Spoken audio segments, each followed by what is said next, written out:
Antes de mais nada, muito obrigado a você pela sua audiência aqui no Canal 15, o canal da gente. Toda semana a nossa produção está à sua disposição para que você, através do nosso e-mail, que está aqui no rodapé do seu vídeo, você possa ter uma interação conosco acerca das pautas que você vê e ouve aqui no programa. Essa pauta de hoje, ela foi discutida entre a produção, para que possamos levar até você a informação correta do que acontece com este assunto. Até mesmo na questão da nomenclatura. Descriminalização, eu já ouvi. Descriminalização é o correto. E por aí afora, legalização, eu acho que não existe. Então, eu trouxe 3 feras, cada um na sua área, para discutirmos sobre a descriminalização da maconha. Com vocês, bem-vinda Rosalina dos Santos, que é doutora em psicofarmacologia. Seja bem-vinda. Bem-vinda. Obrigada. O Evaldo Gonçalves da Cunha, que é defensor público. Tudo bem, Evaldo? Obrigado, ótimo. Seja bem-vindo. Obrigado. E Robson Albuquerque, que é historiador. Obrigado, prazer estar participando. Muito obrigado. Obrigado. Bem, antes de mais nada, eu queria a opinião de vocês nessa questão que eu abri, da nomenclatura, da língua portuguesa, que acaba nos confundindo. Por muitas vezes as pessoas dizem legalização da maconha. Isso, a meu ver, não existe. Eu quero saber de vocês. Bem-vinda.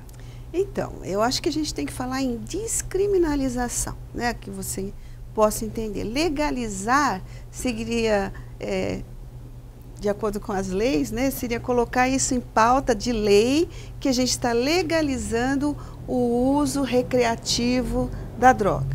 Não é isso? Legalizar. Nós vamos descriminalizar, não é?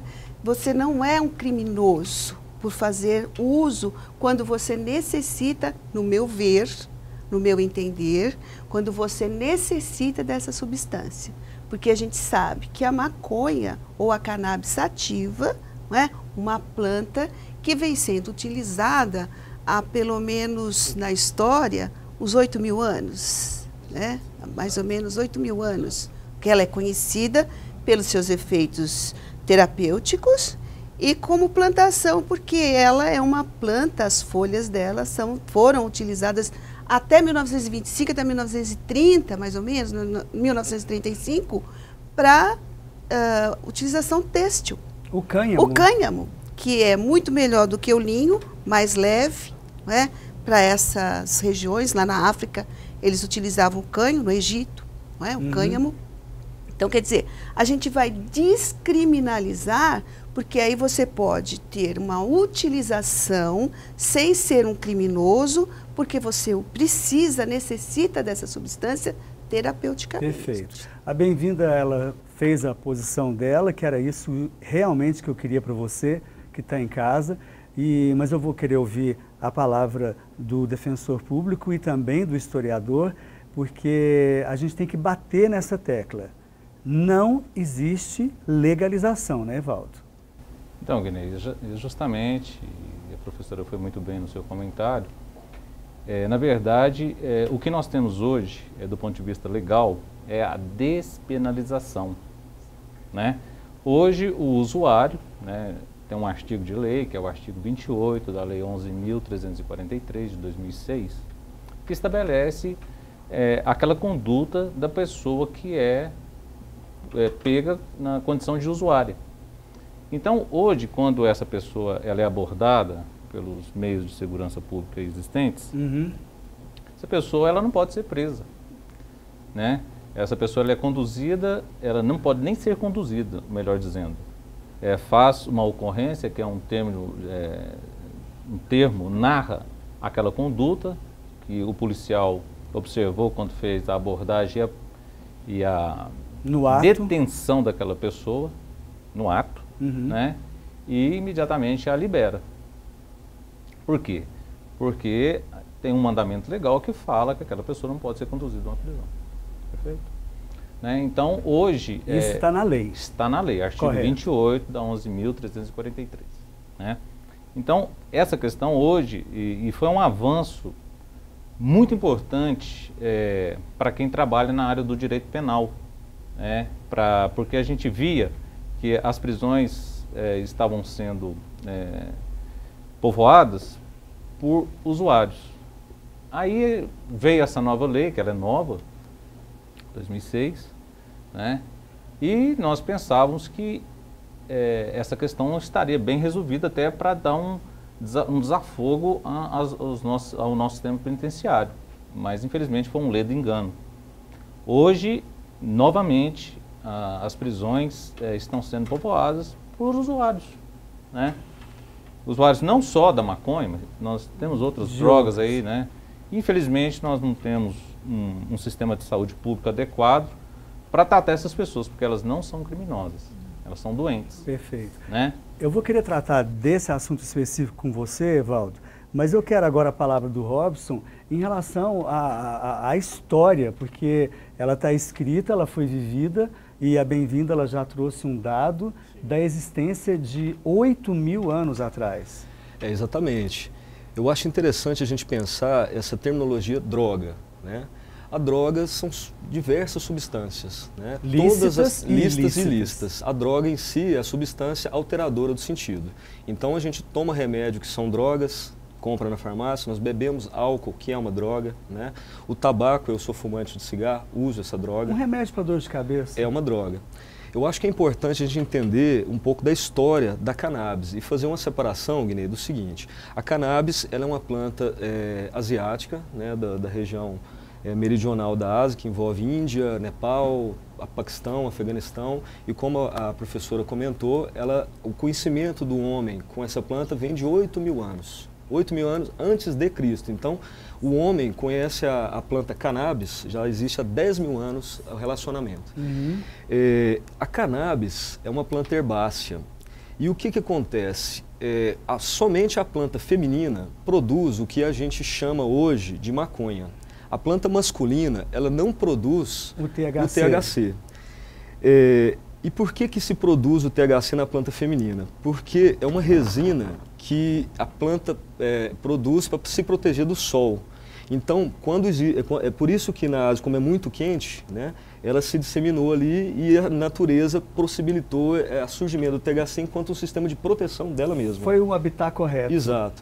Tanto que na Idade Média, depois que os mouros foram para a Europa, eles levaram a maconha, a cannabis, porém lá, sendo plantada na Europa, como é um lugar frio, não se desenvolveu. Então, para os europeus, não fazia sentido se fumar a erva, porque não dava o tal do barato. Mas eles utilizavam enquanto produção de cordas, né, produção de papel, como ela comentou. Disse. Exatamente.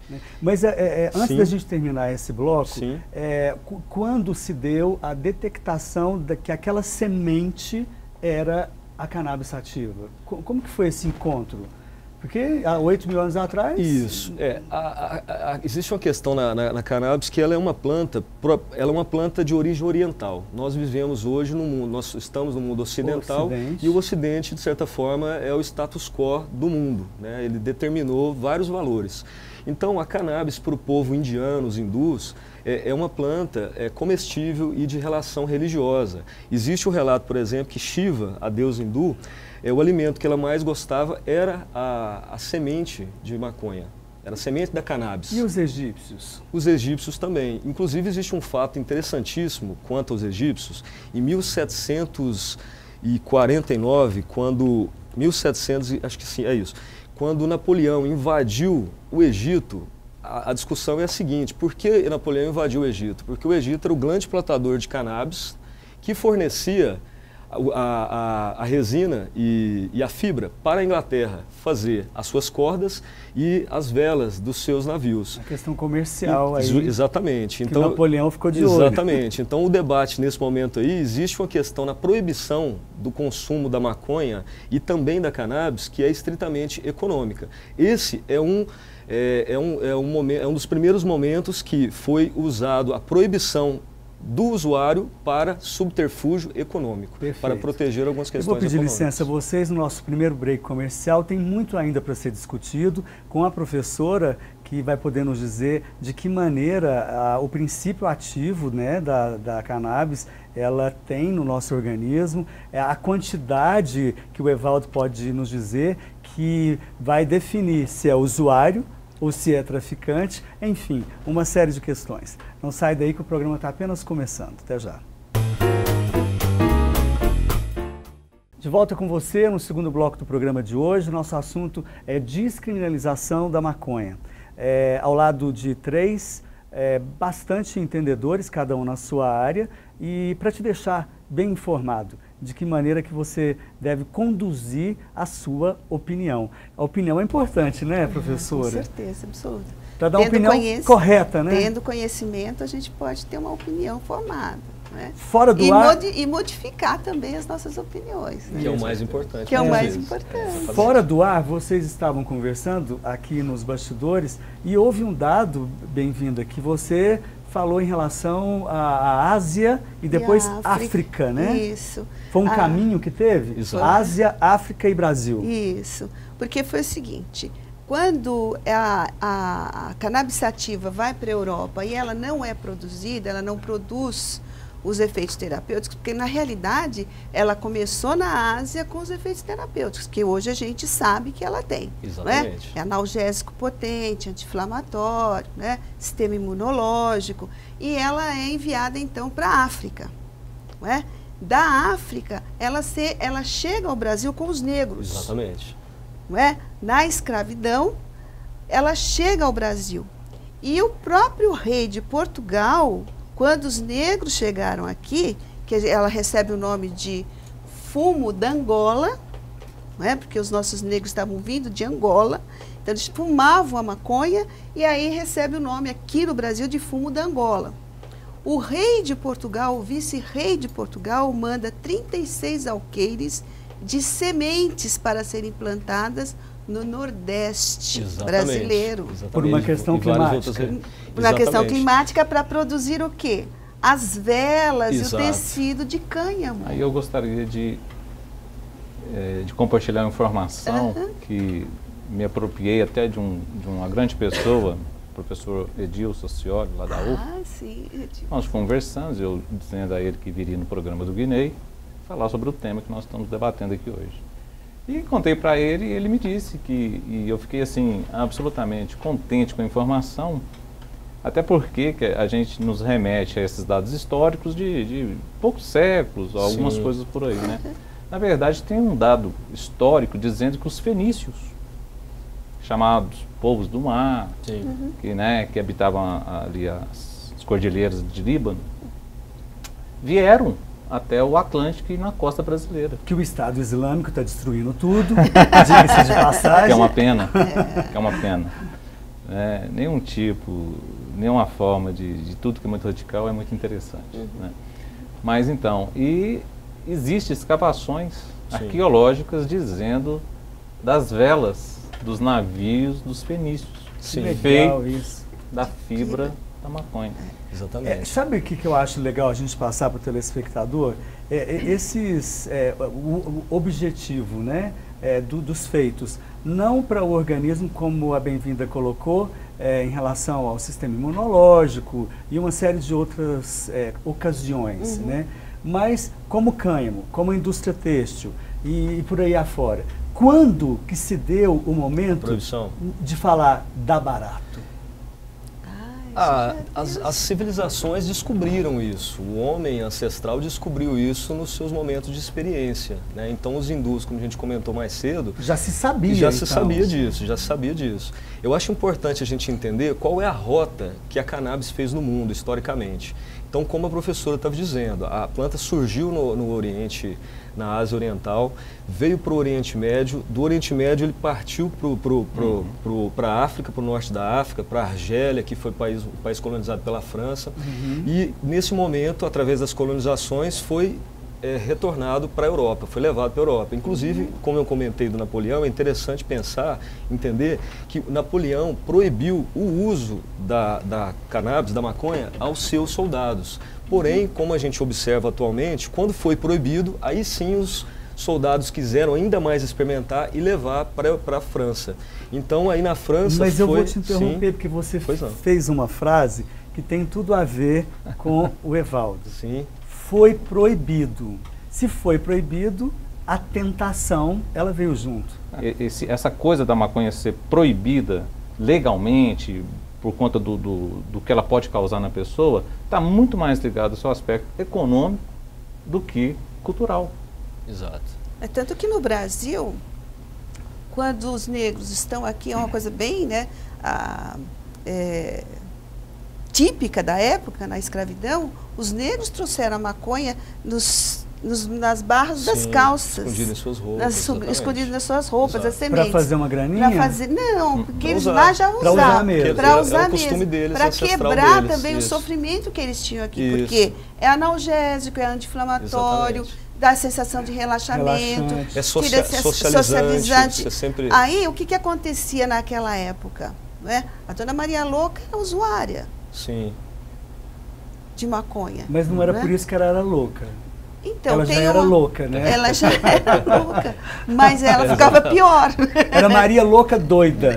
Ficava pior. Né? Então, imagine, tem uns dados, tem umas frases assim, que o professor Carlini sempre comentava, de como eles diziam, ele fica bobo, não consegue trabalhar, não é porque o negro ficava lá, usava maconha, relaxado, né? Né? Relaxado, porque ele tentava esquecer aquela condição de sofrimento que lhe foi tirado da terra dele.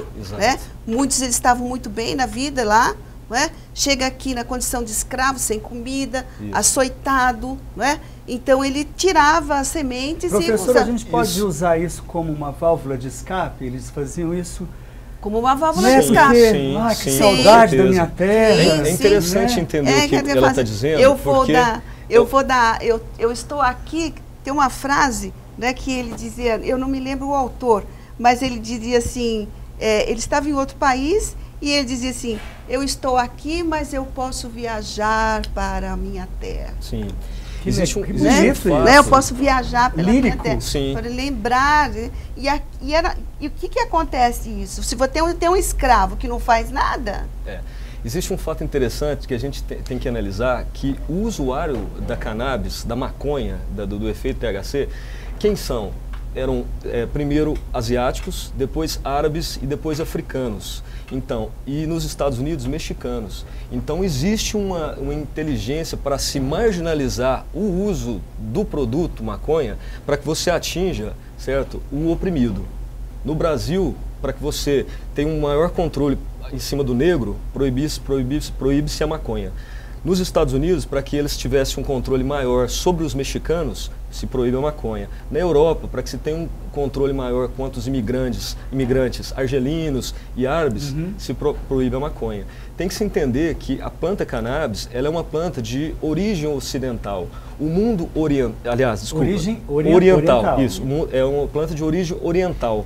O mundo hoje ocidental, ele criminalizou a planta e o uso para atingir o usuário e não cientificamente proibir algo que realmente é danoso ao indivíduo. Perfeito. Mas eu vou te fazer uma colocação. Mais um break e aí você faz sua colocação. E mais uma vez o Ocidente estragando a história do Oriente.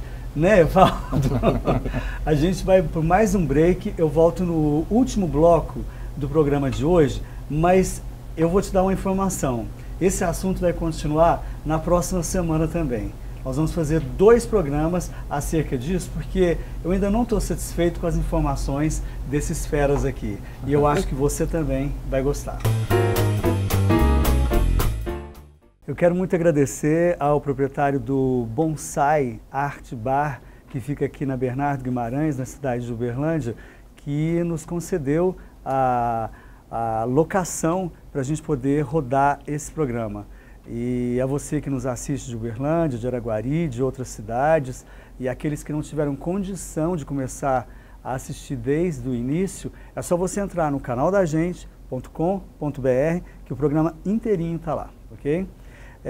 Eu havia te interrompido, né, Robson? Eu quero que você conclua, por favor. Bom, o que eu queria dizer, concordando com o nosso companheiro aqui, das questões econômicas que suscitaram a proibição da cannabis. Até o começo do século passado, a cannabis era o grande produto mundial que fornecia fibras para tecidos, para velas, era utilizado em 1800 como combustível, roupas, vestuário. Exatamente.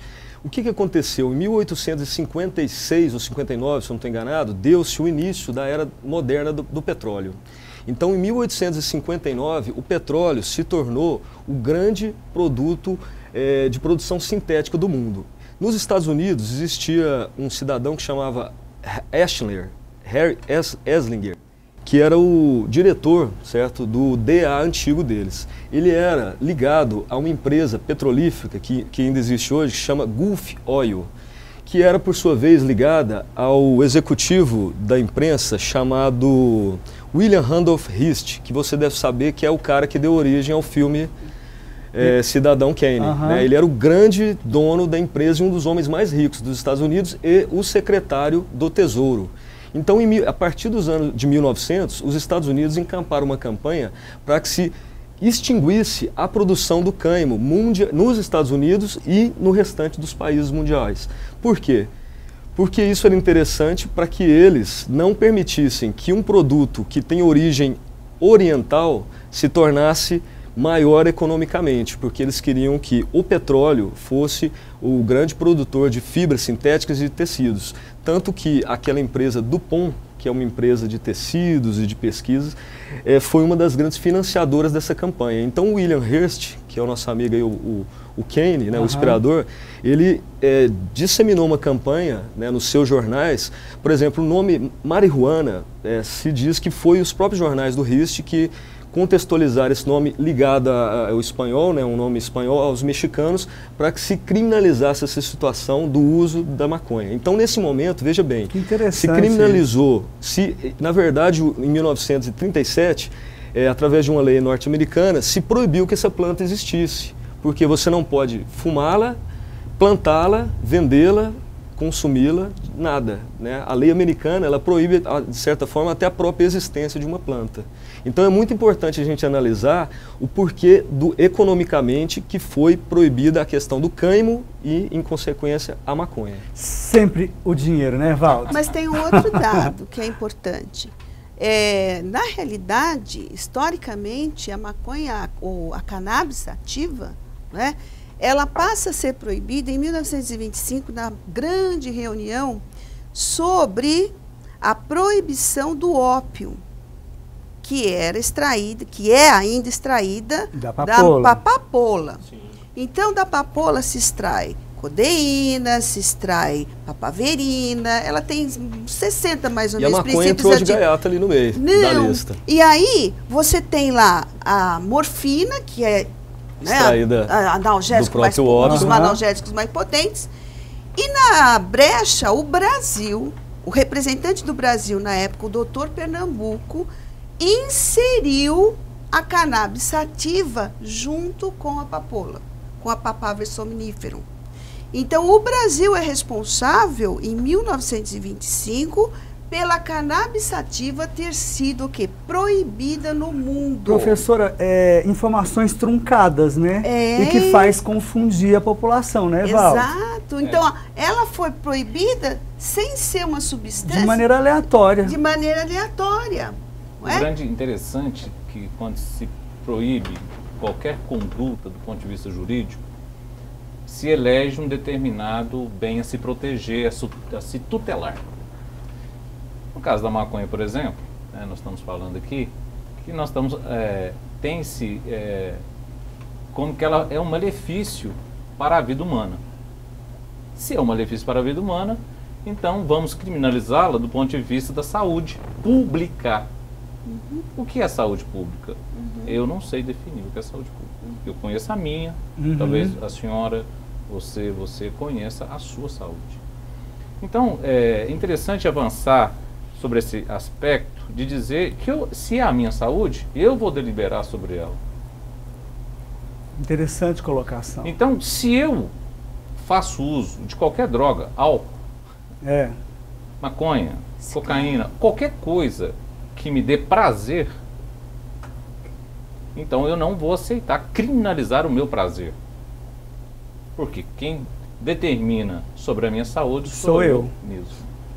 Então, eu acho assim conflituoso o Estado intervir nessas situações, porque eu acho que o Estado ainda não pode intervir aonde eu tenho prazer. Quando eu bebo uma taça de vinho, como um pão uma pizza que tem o mesmo efeito quem usa Cerebral. droga, né? E não há um preconceito quanto, né, você comer uma bela macarronada, uma bela pasta. As compulsões, né? As compulsões, elas vão atingir aqui. E não tem o Estado, né, não tem uma cabeça. Quem tem cabeça é o ser humano. É verdade. Então é ele que pode definir o que ele quer usar e da forma que ele quer usar. Se eu resolver suprimir a minha própria vida, quem vai impedir? Tanto é que o suicídio não é criminalizado. Se eu quiser amputar meu braço aqui nesse exato momento, qual o problema? A integridade física é minha. A responsabilidade é sua. Desde que eu não vou lá e depois exigir uma prestação do Estado para indenizar, lógico. Evaldo, o nosso tempo está terminando desse programa e, como eu já havia lhe dito, nós vamos continuar na próxima semana.